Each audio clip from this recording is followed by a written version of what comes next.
Kasus penembakan yang mengakibatkan 3 polisi anggota Polda Lampung tewas saat penggerebekan judi sabung ayam di Waikanan, Lampung, melibatkan 2 oknum TNI Angkatan Darat, Kopda Balsar dan Peltu Lubis yang diserahkan oleh penyidik Denpom 23 Lampung ke Otmil 105 Palembang.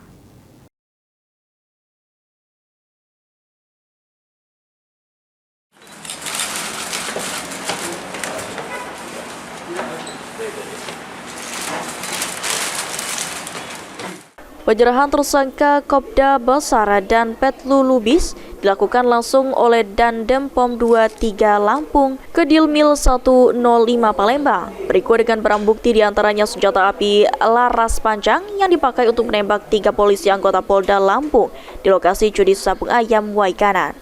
Penyidik Denpom 23 Lampung dalam kasus ini melakukan 2 berkas perkara berbeda, di mana pertama berkas tindak pidana pembunuhan berencana, senjata api ilegal, dan perjudian buat tersangka Kopda Balsar. Sedangkan untuk Peltu Lubis, penyidik Denpom menjerat dengan pasal perjudian.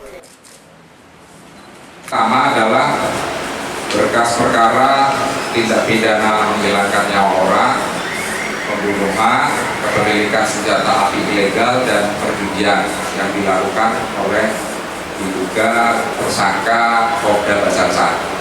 Jadi 340, juga 338, Undang-Undang Darurat dan pasal 343. Berkas satunya tersangka Peltu Lubis itu perkara perjudian.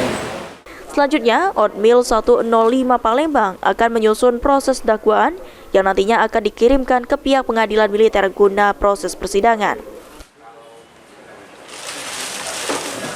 Nanti setelah ada skepera dari skepera, itu akan kita limpahkan ke pengadilan militer Palembang 104 Palembang. Perkaranya, sidangnya bareng, maksudnya 2 berkas, tapi kan sidang pertama misal B dan B.